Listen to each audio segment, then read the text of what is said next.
vamos a hablar un poquito de la parte anatómica, alguna clasificación, técnicas quirúrgicas y sustitutos de piel. Acá vamos en primer lugar, en cirugía reconstructiva, nosotros vamos a usar dos conceptos básicos. Uno, que es, que son básicamente dos técnicas básicas. Uno es el injerto y otro es el colgajo. ¿Ok? No son las únicas, también se usan materiales sintéticos, por ejemplo, como complemento, pero dentro de los tejidos vivos que son utilizados, propios del paciente, muchas veces, para reconstruir algún defecto, hablemos de los injertos y hablemos de los colgados, ¿no? Muy relevante. En relación a los injertos, como dice esta frase, ¿no? El injerto es un trozo de tejido que está muerto y tal vez viva. El colgajo es un trozo de tejido vivo que está vivo y tal vez muera. Es una frase interesante. ¿A qué se refiere esto? Que el injerto está muerto. ¿Por qué? Porque al momento de que se toma un injerto, es una porción de tejido, se priva totalmente de su vascularización. Y es posible que viva así porque es un tejido que se puede injertar, se puede llevar a otra zona del cuerpo y tomar circulación de esa zona y recuperar su vitalidad. El colgajo es un segmento de tejido que tiene vascularización, está vivo, pero es posible que no sea viable por muchos motivos. Puede ser que ese colgajo haya sido diseñado mal, haya sido traspuesto de mala manera. Hay una serie de factores que los vamos a comentar. Pero esta es una frase interesante que vale la pena tomar en cuenta. Hay algunos antecedentes muy antiguos de este tipo de reconstrucciones. Este, por ejemplo, es de la cultura hindú, donde ven ustedes cómo tomaban segmentos de la frente para reconstruir la nariz. La amputación nasal era una práctica común en esta cultura.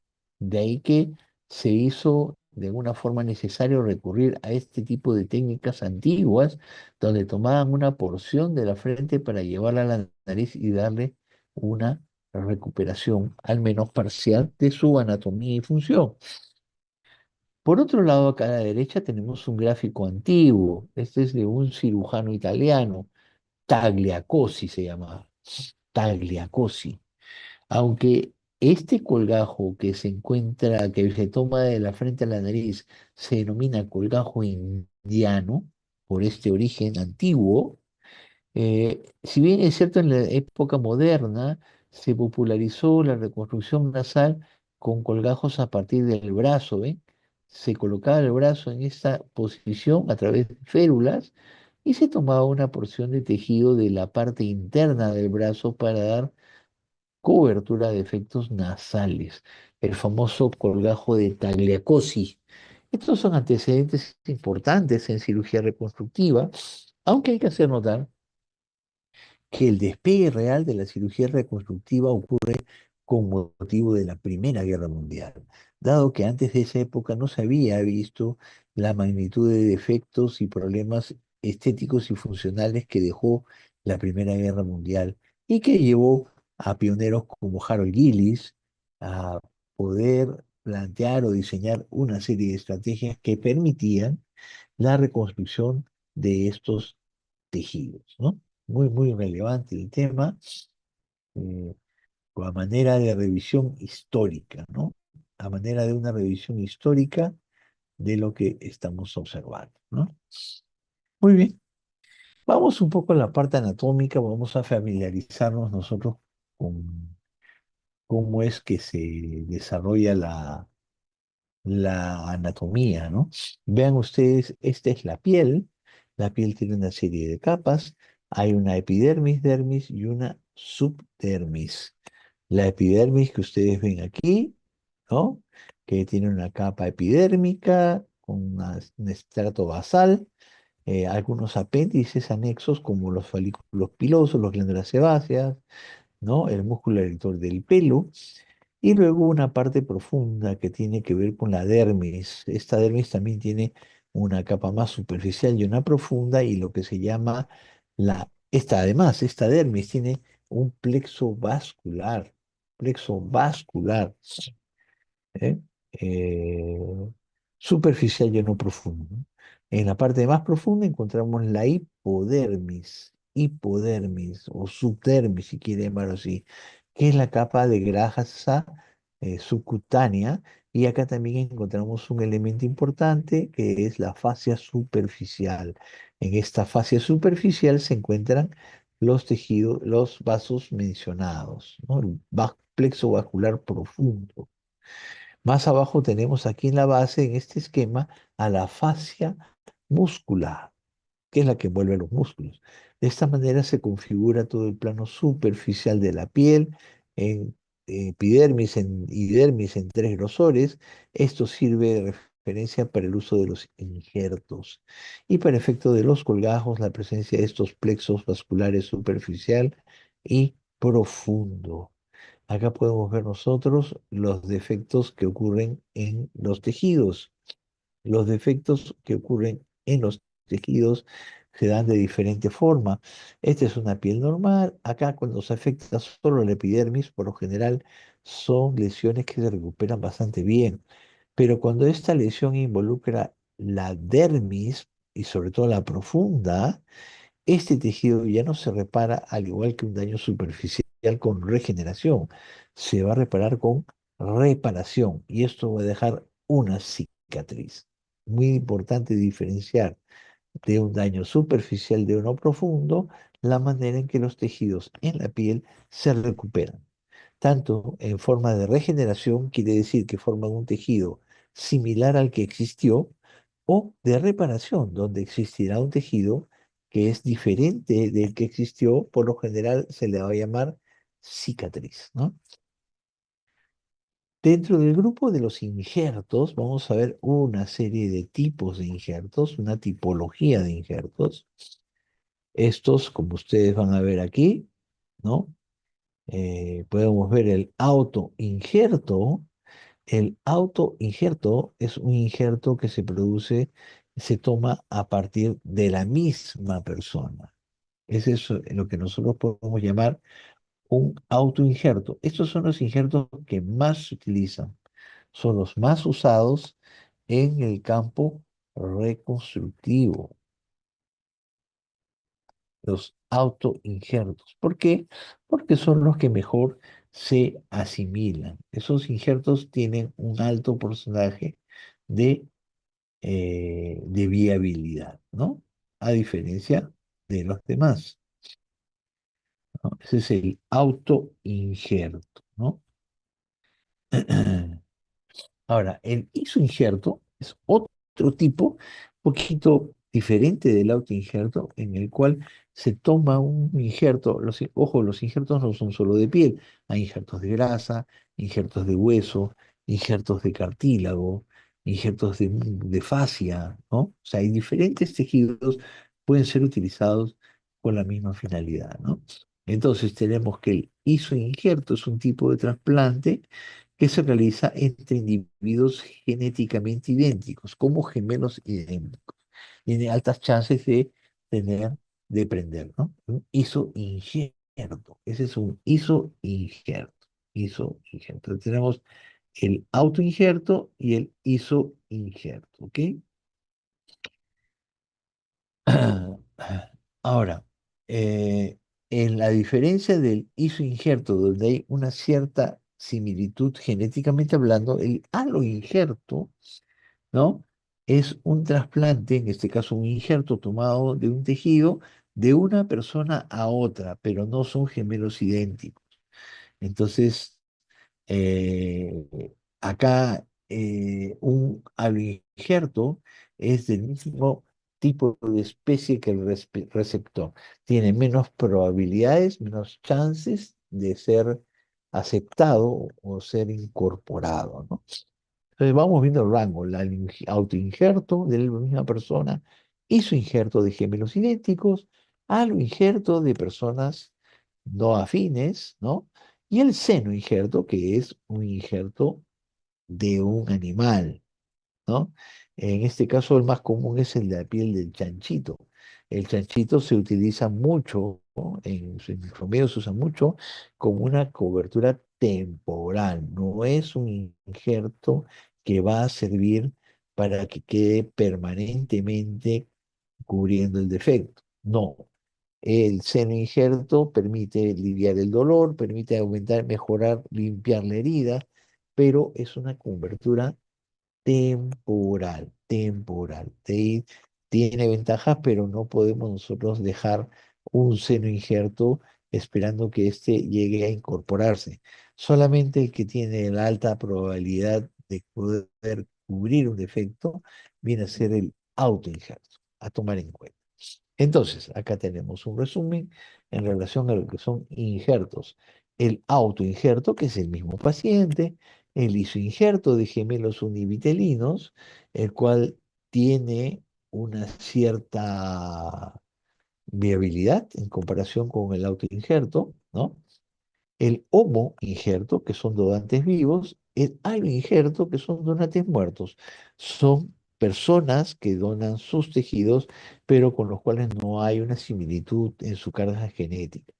Tienen menos probabilidades de tener éxito y por lo general cumplen un rol de cobertura temporal, ¿no? Al igual que el heteroinjerto o senoinjerto, que viene de los animalitos, en este caso muy usado, por ejemplo, el seno injerto en la piel de cerdo. Sin embargo, también podríamos mencionar aquí dos más, uno más, que es por ejemplo, la piel de tilapia. La piel de tilapia es un pescadito. Esta piel de tilapia se usa mucho como una cobertura, al igual que la piel de cerdo, en muchos países. Yo recuerdo hace un tiempo estuve en Islandia y vi una propaganda de este tipo de reconstrucciones justo en el aeropuerto, en una de las áreas del aeropuerto había habido una promoción ahí donde se mostraban las bondades de la tilapia como la piel del pescado como cobertura temporal, ¿no? Temporal, ¿no? Utilizada. Otro elemento que también se usa como cobertura temporal, que tiene finalidades similares, es la membrana amniótica. La membrana amniótica humana es preparada de manera especial y luego es utilizada como cobertura temporal. Ayuda mucho porque alivia el dolor, asimismo que alivia el dolor permite aumentar el tejido de granulación. Así, podemos decir los injertos tratando de definirlos o clasificarlos, el injerto de espesor parcial y el injerto de espesor completo. El de espesor parcial, por ejemplo, puede tomar epidermis y parte de la dermis, mientras que el de espesor total toma todo el espesor de la piel. El espesor parcial obviamente va a dejar un lecho que va a repitalizar por sí solo. Se habla de injertos de espesor parcial delgados, intermedios y gruesos, cada uno con sus ventajas y desventajas.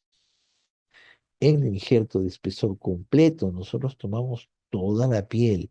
Eso significa que el defecto no va a reptilizar por sí solo, lo puede hacer, pero va a generar una gran contractura cicatrizal, para lo cual es recomendable que se injerte con un espesor parcial de otro lado, o se puede hacer algún tipo de cobertura local.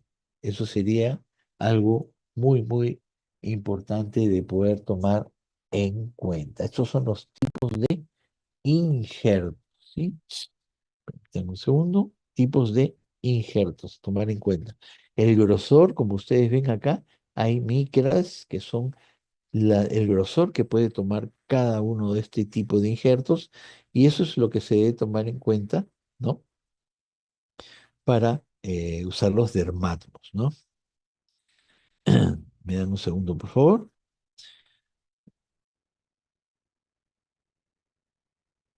Segundo.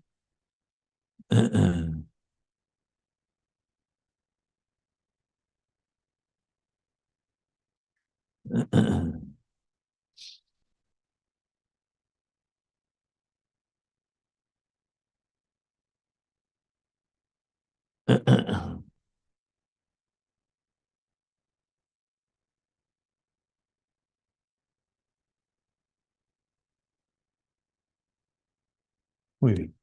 Sí, perfecto. Tenemos esto. Continuamos. Injertos. Acá los podemos ver mucho mejor en un esquema, ¿no?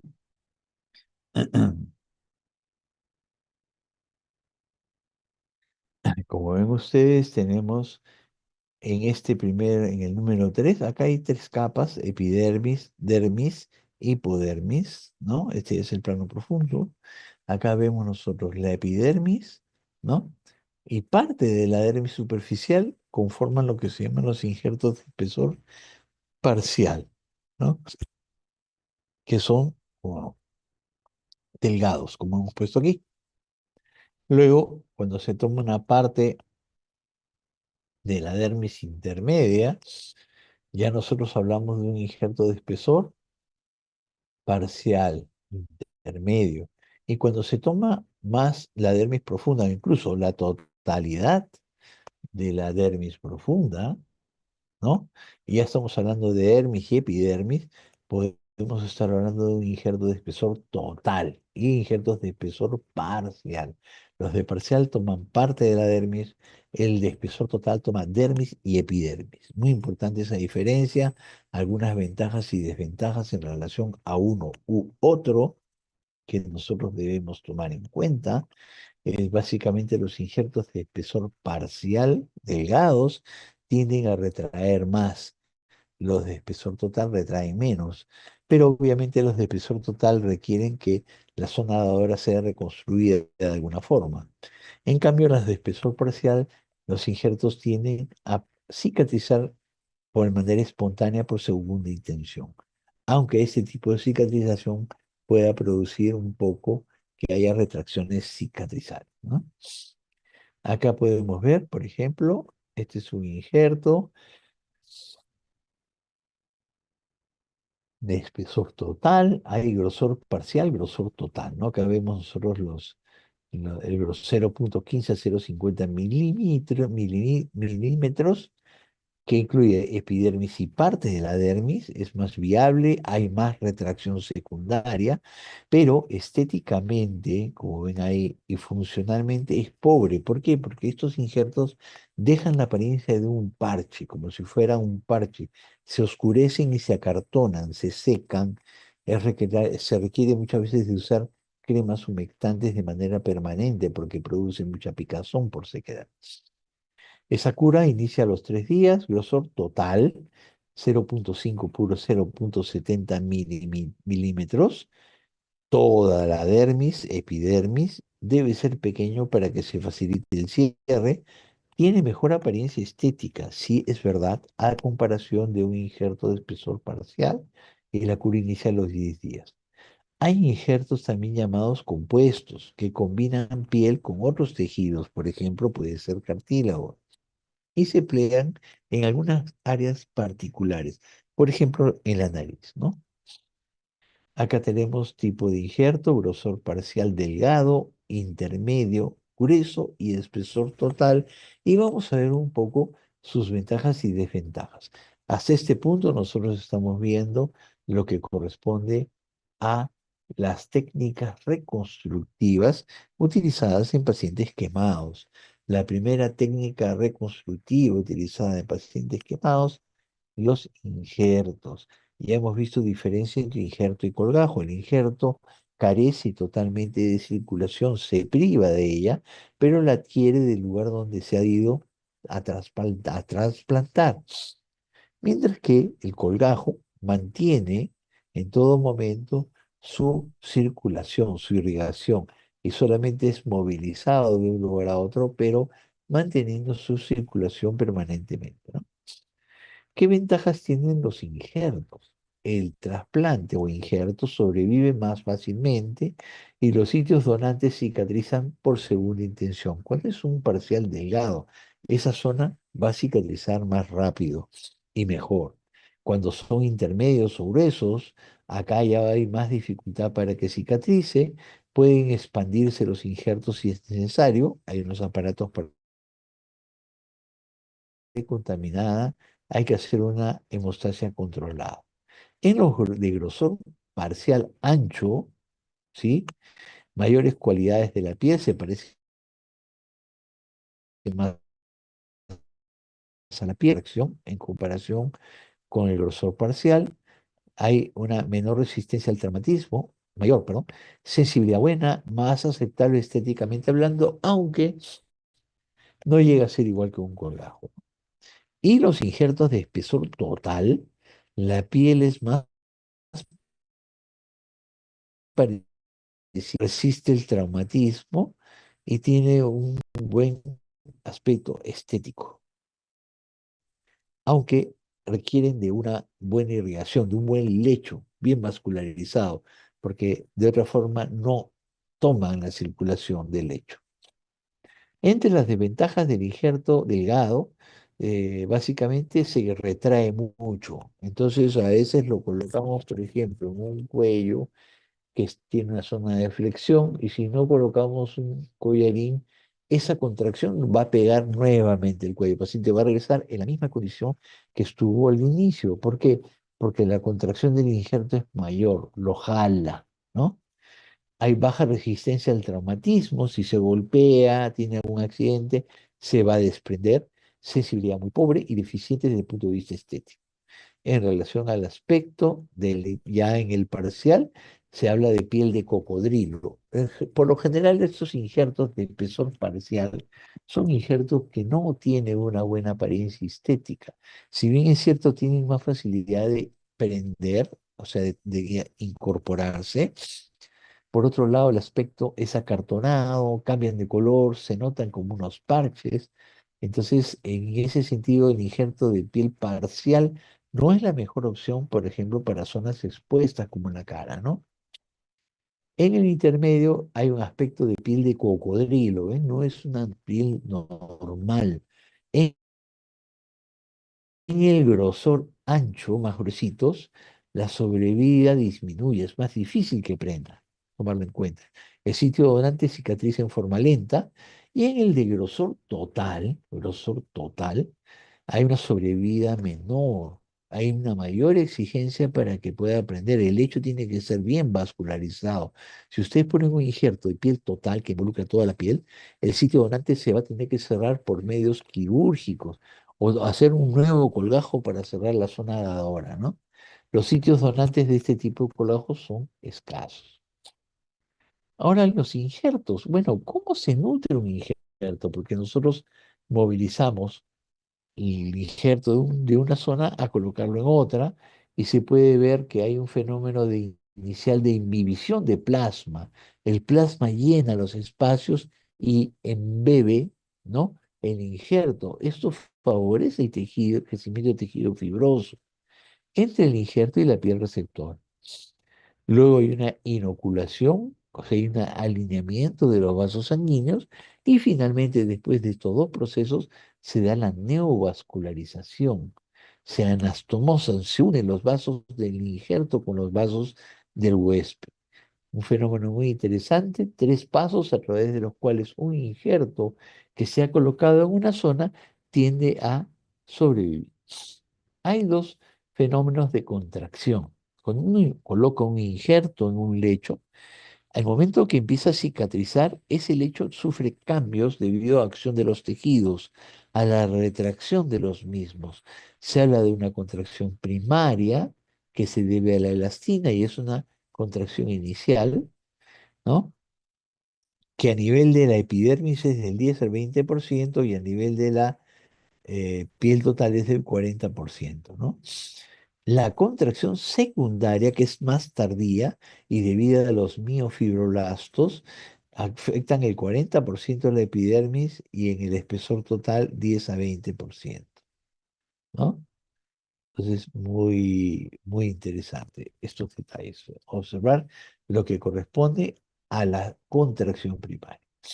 Entonces, tenemos acá otro slide, podemos ver los injertos, el sitio donante y el lecho receptor. El sitio donante puede ser de espesor parcial, en todo caso va a cerrar espontáneamente porque van a reepitelizar los tejidos, pero si hemos sacado un injerto de espesor total, estamos creando un defecto total de piel. Va a necesitar colocar un injerto o a veces hacer un cierre primario o hacer algún colgajo local para poder cerrar el defecto. En el caso del lecho receptor tenemos el saludable y vascularizado y el lecho malo. Hay lechos sobre los cuales se pueden injertar y hay lechos que no. al hecho que si nosotros colocamos un injerto, el injerto se va a perder. ¿Qué injertos son inadecuados? ¿Qué lechos son inadecuados? Zonas poco vascularizadas, cicatrizales, con irradiaciones. La irradiación disminuye la vascularización. En zonas de paratendón, hueso, periósteo y tejido infectado, ¿no? Cuando se carece de paratendón, que es la membrana que rodea el tendón, o se carece de periósteo, que es la membrana vascularizada del hueso, el tejido tiene poco probabilidades de prender. Entonces se pierden por lo general. ¿Cómo se integra el injerto? Ahí lo que se llama una supervivencia. Supervivencia. Hay una perfusión del sitio donante, de la zona que va a recibir el injerto, hay un gasto metabólico del injerto y se produce lo que se llama la angiogénesis. La angiogénesis son vasos sanguíneos que se van a formar y van a tomar contacto con los vasos sanguíneos del receptor, del individuo. Y esto permite que la circulación conecte un sistema con otro. Se produce la reperfusión de la vasculatura nativa del injerto y una red capilar de tercer día de 2,5 por 10 al día, ¿no? Tenemos la inhibición, la inosculación y la revascularización, como las tres etapas a seguir, ¿no? Cambios citológicos o del tejido que nosotros podemos tomar en cuenta aquí. Por ejemplo, podemos decir nosotros que entre los primeros 3 días se dan una serie de fenómenos, ¿no? En primer lugar, el suero del capilar del lecho, que es el defecto, forma coágulos de fibrina. Estos coágulos de fibrina se convierten en andamiajes. Son como los andamios de un edificio a través de los cuales van a migrar las células responsables de la cicatrización. El edema, obviamente, en estos primeros días aumenta un 40% de volumen, ¿no? Y hay una migración de células a la superficie del injerto, aumenta la mitosis celular y el metabolismo al interior del injerto, por lo general, es anaeróbico. Hay un pH de 6,8, hay un ATP de menor de 70% y glucosa menor de 80%. Las características al interior del injerto. Hacia el cuarto octavo día se incrementa el metabolismo, prolifera el epitelio, aumentan fibras colágenas, se reemplazan los fibroblastos, se produce la neovascularización, migración y repercusión. Hay una degradación de la matriz de colágeno y elastina nativa y hay una reinervación de los bordes que va hacia los 12 y 24 meses. Los niveles basales se restituyen después de 4 semanas. Después de 4 semanas. Hay una proliferación, síntesis de colágeno y elastina, así como un incremento de la densidad capilar. Un incremento de la capacidad, de la densidad de los capilares debido a esta neovascularización. Neovascularización. Muy bien. ¿Qué técnicas son las recomendables para el cosechar, para tomar estos injertos? Tomar en cuenta esto, ¿no? Básicamente, nosotros vamos a mencionar, ¿no? Eh, que en primer lugar debemos elegir el sitio donante. Sitio donante. Es el sitio que nos va a permitir tener al injerto, ¿no? No se puede tomar de cualquier lugar, porque a la hora que nos tomamos injerto vamos a dejar un defecto.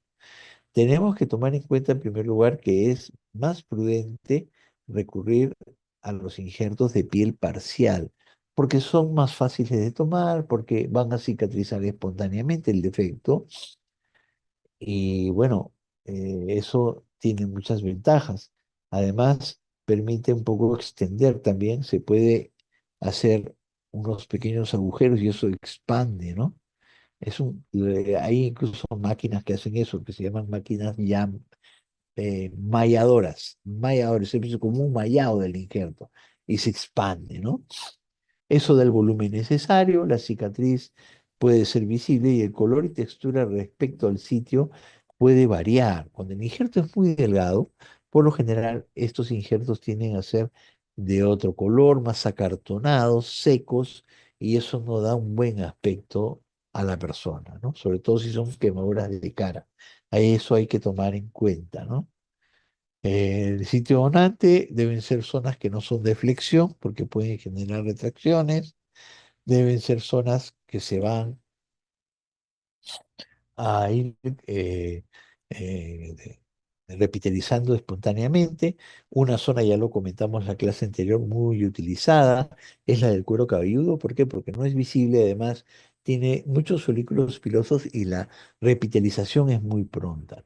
Acá tenemos claramente, esto es lo que se llama un dermátomo, vean. Muy interesante, ¿ven? Es un dermátomo.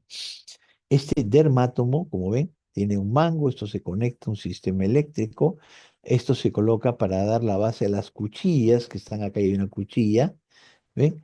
Este es un aparato complementario del dermátomo, que es un mallador, ¿ven? Por acá pasa en una lámina de silicona el injerto y uno va girando, ¿ven? La palanca, y lo que va produciéndose es que el injerto se va haciendo unos cortes y se produce un mallado. ¿Cuál es la finalidad? Que este injerto, si tiene un tamaño X, se produzca un tamaño 3, 4X, se expande. Es una gran ventaja. El injerto se expande y eso favorece que se pueda cubrir mayor extensión de quemadura. Esta es una alternativa al que hemos mostrado antes. El dermátomo anterior es costoso, es eléctrico. En cambio, este es el Hyundai, es un dermátomo manual. Yo tengo uno de estos. Es un dermátomo que uno lo puede coger de un extremo, acá lleva una cuchilla larga y acá tiene un rodillo. Y esto va girando, se aplica vaselina sobre la zona que va a tomar un injerto y esto se va desplazando y tomando el injerto de forma más o menos segura. Acá tenemos un ejemplo de cómo funciona el dermátomo eléctrico, ¿ven?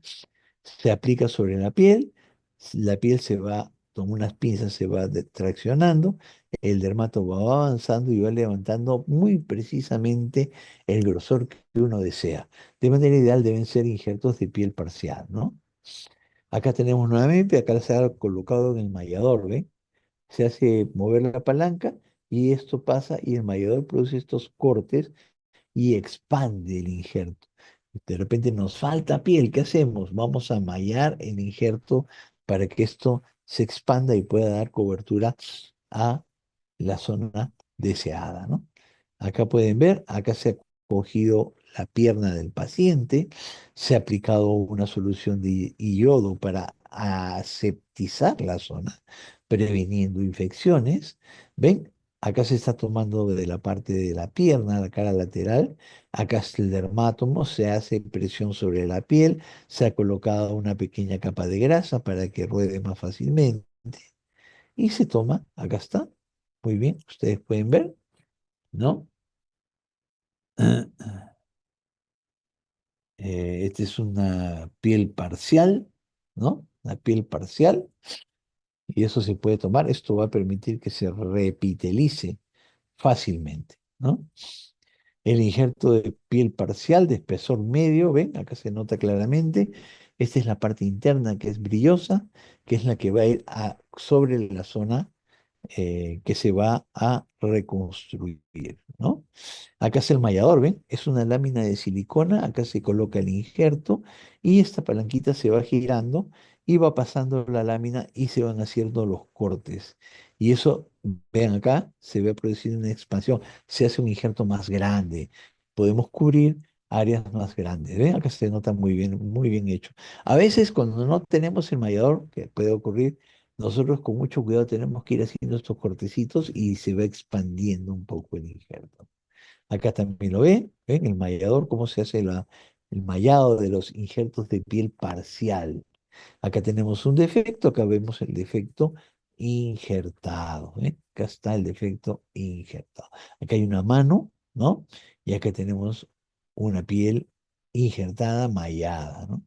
Lo mismo aquí también Y bueno, hay algunos criterios a tomar en cuenta, por ejemplo, causas de falla. Por lo general, cuando se produce un fluido que se ubica entre el injerto y el lecho receptor, ese comúnmente un hematoma con frecuencia. ¿Qué pasa? Que eso evita que tomen contacto directo. Entonces, el proceso de imbibición plasmática, que es el proceso inicial que permite incorporar el injerto, que el injerto prenda, va a afectar, ¿no? Puede ser un hematoma, puede ser un seroma, puede ser una infección, ¿no? Hay enfermedades de base, ¿no? Hay enfermedad vascular periférica, por ejemplo, cuando no hay buena circulación. Hay también diabetes mellitus, que también afecta la incorporación de los injertos. Puede ser que el injerto sea delgado, ¿no? Y que tenga, ¿no? Un menor consumo metabólico. Zonas dadoras de injerto de pie tenemos el muslo, la pierna, el brazo, la cabeza, como zonas principales de injerto de piel parcial. Acá podemos ver, se toma de la región glútea, de la región lumbar, de la cara posterior de la pierna, la zona abdominal, la cara interna del brazo, pliegues del brazo. Esta zona del pliegue o acá la supraclavicular o la inguinal, como aquí se ve, son buenas zonas, como dice número 2 para realizar injertos de piel total. Las demás zonas son buenas, sobre todo estas de aquí, para injertos de piel parcial, ¿no? Esto porque estos pliegues son fáciles de cerrar, ¿no? En cambio estos no, ¿no? Obviamente los injertos de piel parcial, el área no puede ser muy extensa, porque si no hace muy difícil su cierre. Acá también, en la región retroauricular, también es una buena zona para injertos de piel total, ¿no? Nuevamente, acá ven la cabecita, un niñito se toma un injerto de piel parcial de cuero cabelludo. Esto repitaliza rápidamente porque acá hay muchos folículos pilosos que proveen anexos epidérmicos, ¿no? Miren cómo creció el pelo, ahí lo tienen mejor rápidamente. Acá podemos ver un cuadro donde nosotros vamos a ir analizando, lo presentamos la clase de ayer, algunas ventajas en relación al uso de estos injertos. Como ven, prácticamente el porcentaje de complicaciones es muy bajo, la aceptación de los pacientes es alta, ¿no? Y en el área injertada, básicamente a veces hay crecimiento de pelo en un porcentaje no menor, 20%, y alguna limitación funcional debido a que los injertos son muy delgados y cuando cicatrizan tienden a retraer, a diferencia de los colgajos, ¿no? Una gran diferencia. Acá nuevamente algunos ejemplos, ¿ven? Acá se puede tomar piel total, oreja, surco nasogeniano, piel retroauricular, párpado superior, pliegue del brazo, del antebrazo, zona inguinal, zona glútea, áreas de injerto de piel total. Se puede tomar el injerto de piel total y se puede cerrar sin mayor problema. ¿Cuándo usamos un injerto de piel de espesor parcial? Básicamente cuando las heridas son muy extensas. Entonces, al ser muy extensas, es muy difícil que se pueda utilizar eh, un colgajo, porque los colgajos, al tomarse todo el espesor de la piel, limitan mucho su tamaño, ¿no? Entonces, cuando son grandes quemados, por ejemplo, definitivamente la elección va a pasar por usar injertos de piel parcial, ¿no? Como dice acá, cubrir heridas grandes de piel que no tienen vasos intactos, quemaduras profundas. Si la herida está en el cuello o en la mano, el injerto de piel parcial se aplica como un injerto de hoja. Y el injerto de piel mallado, como hemos mostrado, se usa para cuando hay áreas más grandes y no se dispone de mucha piel, ¿no? Entonces se expande también se utiliza cuando se espera que drene mucha sangre. A través de estos agujeros, acá tienen un mallado, por ejemplo, en el antebrazo. A través de estas mallas, estos agujeros, también se favorece el filtrado de hematomas que muchas veces afectan la viabilidad de los colgajos, ¿no? Cuando usar piel total, se dice que se usa para cerrar una herida o para cubrir pequeñas áreas. Se utiliza cuando es importante emparejar el color de la piel. El injerto de piel total se parece más a la piel normal, a diferencia del parcial. Se debe también usar cuando quiere uno evitar contracturas, aunque en realidad personalmente pienso que la mejor manera de evitar contracturas es usando un colgajo y no un injerto de piel total, ¿no? Se utiliza para cara, nariz, párpado, oreja y para reparar la piel de los dedos.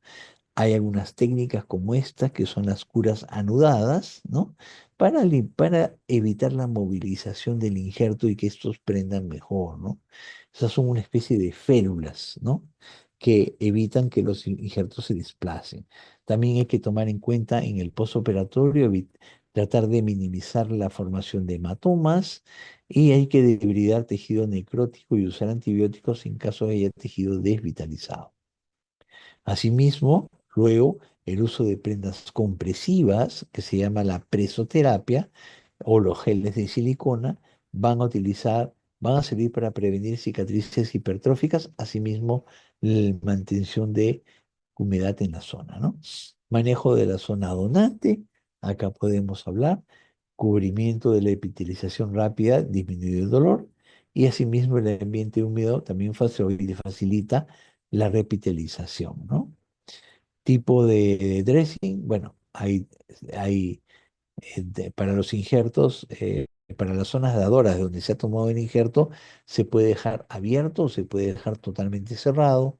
Se usa el Duoderm, que es un parche hidrogel.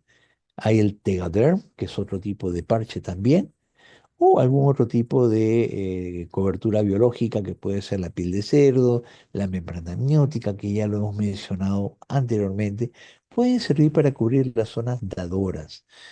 Por lo general, lo que se usa mucho se coloca una gasa vaselinada, una gasa parafinada, ¿no? El Ceroform es un nombre comercial. Se utiliza, se aplica sobre la zona y luego se hace un apósito, ¿no? Se cubre y se deja ahí hasta que esto se suelte y se produzca la repitelización. Acá podemos ver causa de insuficiencias del injerto, por ejemplo, que se han formado hematomas y el hematoma crea una interfase de tal manera que la circulación no llega, no se produce el embebimiento, la imbibición plasmática, el hematoma, la infección o a veces el movimiento se desplaza el injerto. Por eso hay que hacer estas curas anudadas, ¿no? Los hematomas son los más frecuentes, hay que hacer una buena hemostasia, hasta el cuarto día se puede evacuar los hematomas a través de pequeñas incisiones, ¿no? Muy bien, creo que sí, estamos bien, hemos cumplido la primera hora. Vamos a hacer un pequeño break, por favor, y vamos a pasar a atender la segunda parte, ¿ok? Pequeño break, al final